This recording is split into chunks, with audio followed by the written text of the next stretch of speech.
Bonsoir. J'ai 14 ans. C'est la première fois que je rentre dans un restaurant étoilé.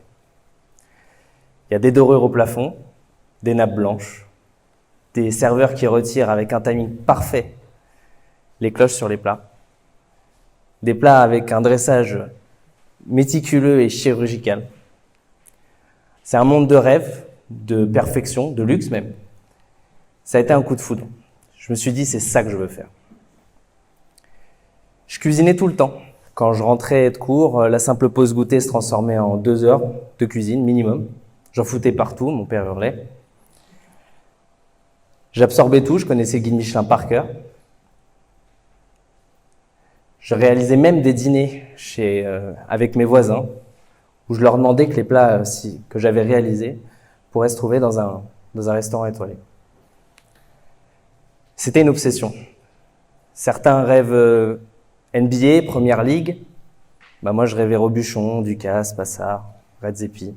J'avais littéralement la tête dans les étoiles. Alors, mes parents ont essayé de me dissuader un peu, en me disant que c'était un métier de chien, que j'allais travailler des heures pour pas grand-chose. Bon, avec le recul, ils avaient un peu raison.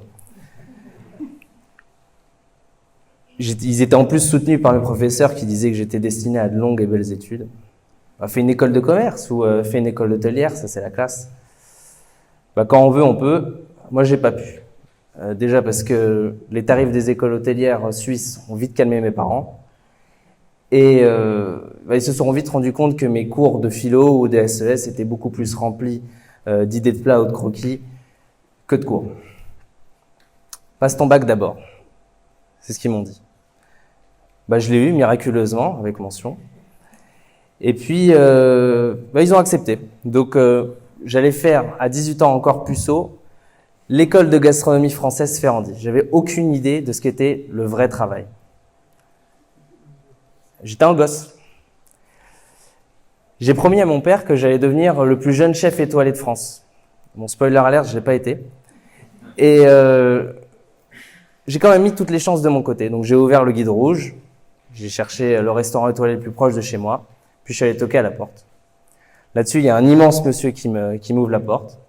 C'était le chef de cuisine. Je lui dis que je veux être son apprenti. Et il accepte. J'allais devenir l'apprenti d'un restaurant étoilé. J'étais hyper fier. Il y avait même écrit sur mon gâteau d'anniversaire « En route vers l'excellence ». J'allais travailler 80 heures par semaine, 7 jours sur 7. Mais je m'en foutais, j'allais enfin cuisiner. Que du plaisir, non ? Ça s'est pas passé comme prévu. Je crois qu'il n'y a pas un soir où je ne suis pas rentré en pleurant. J'étais un bisu, la pression psychologique, elle était terrible. J'ai subi humiliation, moquerie, dénigrement.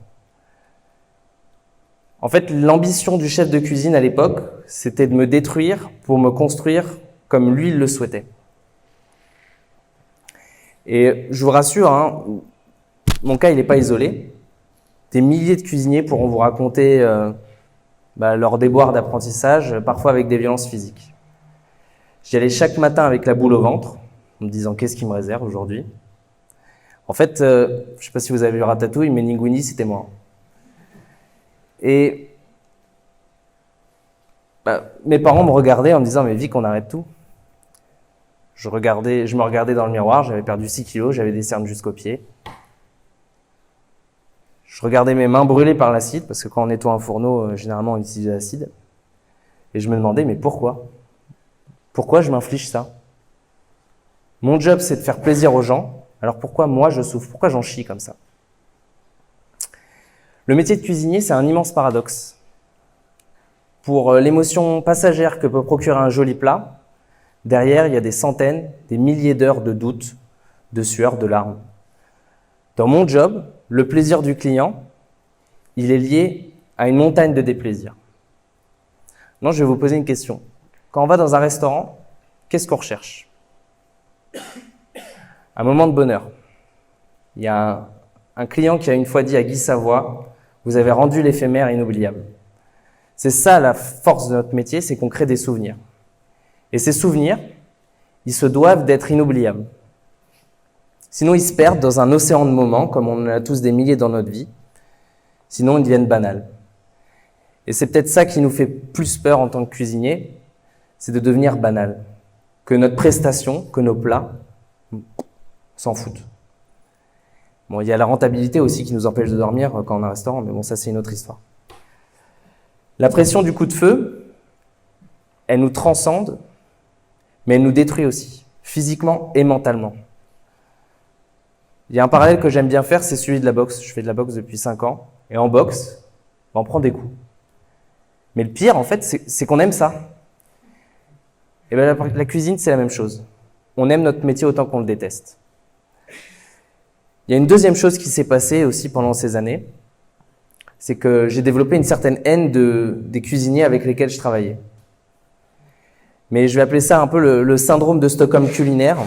Les gens qu'on déteste, on n'arrive pas vraiment à les détester.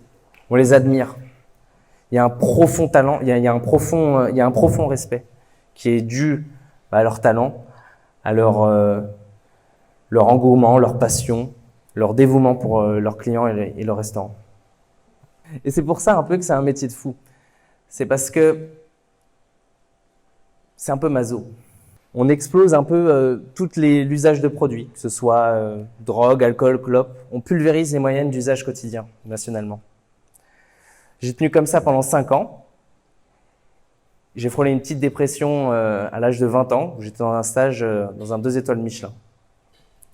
Finalement, la cuisine que j'aimais tant, j'avais envie de la vomir. Puis est venu l'un des passages un peu les plus importants de ma jeune existence.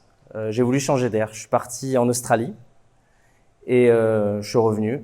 Et j'ai intégré un restaurant étoilé qui a été l'un des premiers sur Paris à utiliser les produits de la fourche et la fourchette. Alors la fourche et la fourchette, qu'est-ce que c'est?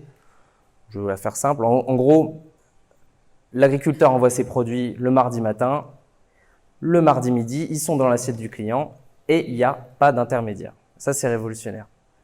Et pour la première fois, j'ai compris que cuisine et écologie doivent rimer ensemble. J'y ai travaillé pendant 9 mois. C'était très dur, encore une fois, avec un sous-chef qui dépassait un peu les bornes. Et j'ai eu un drame familial. Et ce drame familial, cette fois-ci, ça a été un peu le switch. J'ai décidé de dire merde et d'arrêter la cuisine.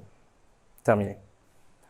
Là-dessus, au même moment, j'ai le chef de cuisine que je respecte énormément qui vient me voir, qui me dit « Écoute, on a d'autres projets pour toi, tu devrais rester. » Ces projets, c'était l'ouverture de 36 établissements, restaurants ou commerces de bouche, avec un sourcing hyper pointu. Et là, je me suis dit « C'est un projet fou, je suis un peu engagé, je vais en faire partie. » Donc j'ai vite retourné ma veste. Et comme tout projet utopique, c'est un peu la roulette russe. Il y a une chance sur 2 que ça passe pas et qu'on perde tout. Ben, c'est ce qui s'est passé. La direction, elle a accumulé 5 millions d'euros de dettes. J'ai reçu 2 chèques en bois. Et j'ai décidé d'attaquer en justice. Je voulais pas me laisser faire. Au bout d'1 an, j'ai gagné. Et je me suis posé la question, mais humainement, j'ai gagné quoi? J'avais rien gagné. J'avais joué, j'avais perdu. Donc là encore, je m'interroge, je me dis, mais qu'est-ce que je fais? J'arrête la cuisine, j'essaie de construire quelque chose de nouveau, ou je fais preuve d'abnégation et je continue là-dedans. Au même moment, j'ai mon meilleur ami qui fait un burn-out, je le reconnais plus, et on s'est posé, et on s'est demandé ce qu'on allait faire. On a décidé de faire un tour du monde, mais on voulait que ce tour du monde, il soit utile, qu'il apporte quelque chose. On a décidé de faire un documentaire sur la souveraineté alimentaire. On allait rencontrer pendant 10 mois, dans 15 pays, les acteurs du changement liés à l'alimentation. Et ces rencontres, elles ont redonné un sens à ma vie, parce que j'ai compris que cuisine et écologie ne doivent pas rimer ensemble, ne doivent faire qu'un. Alors vous allez me demander, qu'est-ce que la souveraineté alimentaire et pourquoi ce sujet? Je vais essayer de vous la résumer assez simplement, en étant un peu alarmiste. 825 millions de personnes souffrent de faim dans le monde. 1 milliard de personnes sont en surpoids. 25% des gaz à effet de serre sont issus de l'agriculture, un tiers des ressources produites partent directement à la poubelle, 2 milliards de personnes à nourrir en plus d'ici 2050, une planète bleue en surchauffe. Comment nourrir durablement l'humanité? Parce que je vous garantis que si on n'a plus rien à bouffer, clairement, tous nos autres soucis seront secondaires. Notre métier de cuisinier, il a changé. Maintenant, pendant des années, on a pris à la nature, on a importé, on a consommé, sans avoir vraiment aucune idée de l'impact que ça pourrait avoir à long terme. On a pris sans vraiment se poser les questions. Au-delà de faire plaisir aux gens, maintenant, on se doit de prendre en compte un certain nombre de facteurs. Et ces facteurs, c'est les suivants. On doit prendre en compte le bilan carbone de chacun de nos ingrédients. On doit prendre en compte le bien-être animal si on décide de faire de la viande ou pas.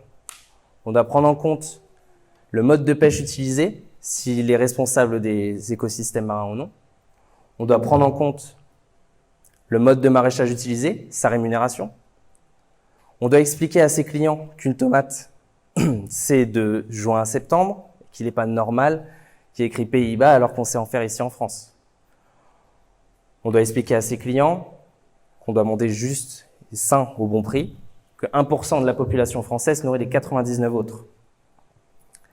Et qu'au passage, on a un suicide tous les 2 jours dans le monde paysan. Et enfin aussi, on doit expliquer aussi la fragilité de notre système.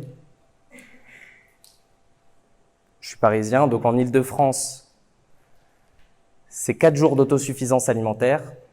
Et puisqu'on est en Gironde à Bordeaux, c'est 16 jours d'autosuffisance alimentaire. Est-ce que vous pensez qu'on peut encore continuer longtemps comme ça? Moi, je suis pas sûr. Pourtant, on a toutes les solutions, aquaponie, agroécologie, permaculture. Alors pourquoi on ne change pas? Au-delà du plaisir de bien manger, du plaisir culinaire, maintenant il y a une réelle responsabilité qui incombe aux clients. Manger, c'est devenu un acte militant. Manger, c'est cautionner un système ou en défendre un autre. Les plaisirs et les déplaisirs, pour moi, c'est la métaphore parfaite du métier de cuisinier. Mais qu'en est-il de la vie? Concernant la mienne, voilà ce que je me dis. Si j'avais pas reçu de chèque en bois, est-ce que j'aurais pu partir en tour du monde? Si je n'avais pas fait ce tour du monde, est-ce que j'aurais pu faire Top Chef? Sans ce tour du monde, est-ce que j'aurais les mêmes convictions écologiques? Est-ce que je penserais que notre façon de manger, de consommer, peut devenir un frein au réchauffement climatique et possiblement changer le monde? Et enfin, si j'avais pas été humilié, moqué pendant des années en cuisine, est-ce que j'aurais eu la même niaque qui m'aurait permis d'accéder à la finale de l'émission? Au final, c'est bien les déplaisirs qui ont tracé le chemin de ma vie. De la même façon qu'après l'orage de l'arc-en-ciel, les déplaisirs sont pour moi l'un des passages obligatoires pour accéder au bonheur. On doit manger un sandwich triangle sur une aire d'autoroute pour apprécier un restaurant de qualité. On doit rater une recette, s'obstiner pour in fine en apprécier le succès. On doit accepter la mort pour profiter du vivant. On doit se battre contre la maladie pour voir son fils cuisiner pour Joël Robuchon. On doit se faire maltraiter en cuisine pour se dire qu'un jour, quand on ouvrira son restaurant, jamais on traitera les gens de la sorte. Et on doit se tromper de mode de production, d'agriculture, pour, in fine, si on veut changer, arriver à une production vertueuse. Alors maintenant, je vais conclure sur une petite note d'optimisme. On va parler de votre futur. Mais pour regarder votre futur, il va falloir regarder votre passé. Quand vous avez eu un moment difficile dans votre vie, que vous avez envie de dire merde, de tout lâcher, et que vous avez tenu, qu'est-ce qui s'est passé derrière? Qu'est-ce que vous avez vu? Un orage ou un arc-en-ciel? Merci.